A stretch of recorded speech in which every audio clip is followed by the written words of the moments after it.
हाय, मी स्नेहल. पुन्हा एकदा आपल्या सगळ्यांचं स्वागत आहे. आज मी बनवत आहे सुकटाचा सार. त्यासाठी मी वापरलाय कांदा, 2 कांदे आहेत, 2 मिरच्या, कढीपत्ता थोडासा, 2 टोमॅटो आणि 1 कैरी, मीठ, हळद, लाल मसाला आणि सुकट आणि तेल.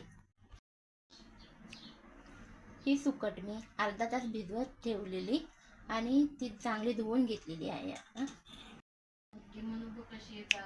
आणि आता आपण रेसिपीला सुरुवात करतो. त्यासाठी मी गॅस चालू करते. आता मी कढई ठेवली आहे गॅसवर. कढई थोडी तापायची. आता मी तेल टाकत आहे. 2 बुद्धी तेल घेतले मी. तेल थोडं तापू द्यायचं.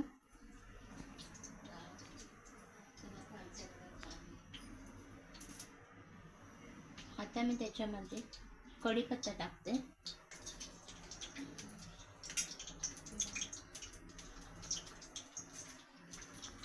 मिरची,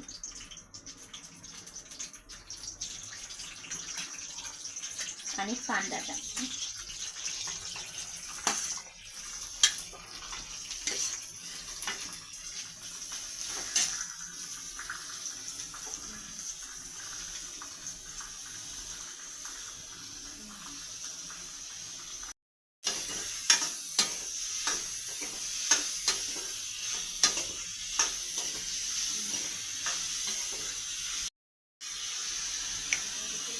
चांगला मऊसूद राहायचा आहे, त्यामुळे चांगला परतवत आहे मी तो.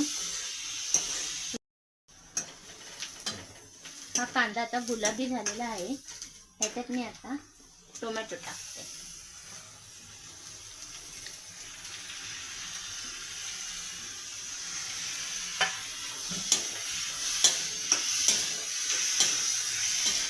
चांगला त्याला परतवायचा आहे, चांगला मऊ होईस्तोवर.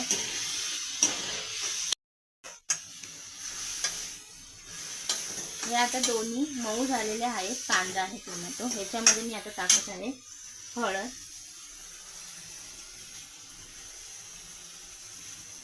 हा 4 चमच मी मसाला घेतलाय तो टाकते.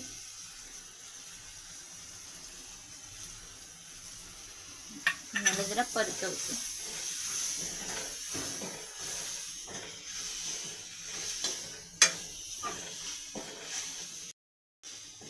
आता मीठ टाकते चवीनुसार.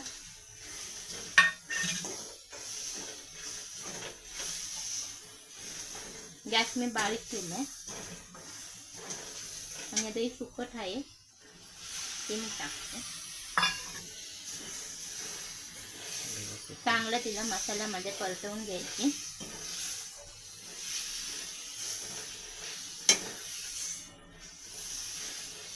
आणि कैरी आहे, 1 कप कैरी घेतली मी, ती पण टाकते.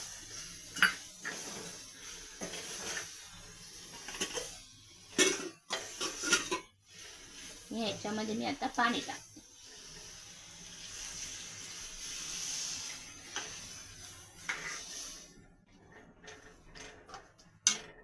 गॅसची फ्लेम वाढवत आहे.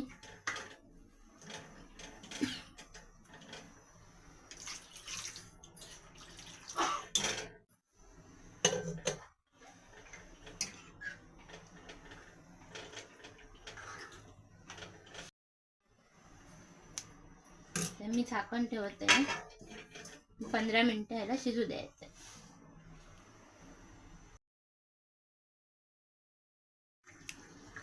हा आपला सुकटाचा सार तयार आहे. आता मी गॅस बंद करते आणि हे मी वाटीत काढते का.